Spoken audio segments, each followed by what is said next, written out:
இப்போ hair transplant surgery வந்து ரொம்ப மிஸ்யூஸ் பண்ணுறதுக்கு ரீசன் என்ன, இது வந்து ஓவர்லேப்பிங் ஃபீல்டு மாதிரி ஆயிடுச்சு. இப்போது டெர்மட்டாலஜிஸ்ட்டு பிளாஸ்டிக் சர்ஜன்ஸ் 2 பேர் இருக்காங்க, நடுவில் ஒரு காஸ்மெட்டாலஜிஸ்ட்னு ஒரு விங் வருது, இன்னொன்று இந்த பியூட்டி பார்லர் சலூன்ஸ்னு வருது. இப்போ நிறைய இடத்துல நீங்களே பார்த்துருப்பீங்க, நேமே சலூன் வச்சுருப்பாங்க, சர்ஜரி எப்படி அங்கே பண்ணுறாங்கன்னு தெரியாது. இப்போ நீங்கள் அன்னைக்கு இருந்த வேல்யூ சிஸ்டமோ இதோ வந்து குறையிறதுக்கு ரீசன் வந்து என்னென்னா, demand is high, supply is less. Maybe அப்படி தான் இருக்கும், அப்படி தான் எடுத்துக்கணும்னு தோணுது எனக்கு என்னமோ. Okay. So you can't say 100ல் ஒரு நிறைய ஒரு 98-99% of doctors are still practising what is right procedural wise. Okay. இப்போ நீங்கள் யாரும் வந்து தெரிஞ்சு யாருக்கும் தப்பு பண்ண போகிறது, பட் அதை மீறி நடக்கிற தப்புகள் வந்து நெக்லிஜென்ஸ் இல்லாமல் பார்த்துக்கிட்டா இட்ஸ் சேஃப். ஓகே. ஹேர் லாஸ்ங்கிறது ரொம்ப காமன், அதனால they should not feel insecure first. Okay.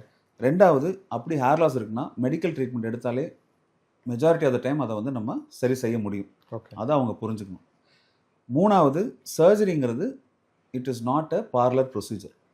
இப்போ நீங்கள் சர்ஜரி பண்ணுறதுன்னு முடிவு பண்ணுறீங்கன்னா அதை வந்து ஒரு ஒரு விளையாட்டுத்தனமாக பண்ணக்கூடாது. ஓகே. நீங்கள் வந்து ஒரு சரியான மருத்துவர் அணுகி பண்ணிக்கணுங்கிறத புரிஞ்சுக்கணும். அதுக்கப்புறம் இது வந்து பண்ணாமல் இருந்தாலும் நத்திங் வில் ஹேப்பன். இந்த சர்ஜரி பண்ணால் தான் எனக்கு லைஃப் மாறும், ட்ரான்ஸ்ஃபார்மேஷன் ஆகும் அப்படிங்கிற ஒரு எண்ணத்தை நீங்கள் மைண்ட்லேருந்து எடுத்துருங்க. There are lot of people who are completely bald but they have achieved a lot. Okay. So you should not think இது பண்ணுறதுனால மட்டும்தான் என் வாழ்க்கை மாறப்போகுது அப்படின்னு எங்கேயாவது உங்கள் மைண்டில் ரெக்கார்ட் ஆயிருந்ததுன்னா அதை இன்றைக்கே எரேஸ் பண்ணிவிட்டு ஸ்டார்ட் லிவிங் யுவர் லைஃப். உங்களுக்கு அது ரொம்ப பாதிக்குது, அதை ட்ரை பண்ணி பார்க்கணுன்னாலும் ஃபஸ்ட்டு டாக்டர் அப்ரோச் பண்ணி டிஸ்கஸ் பண்ணுங்கள். அதுக்கப்புறம் யூ டிசைட் உங்களுக்கு தேவையா இல்லைன்னு.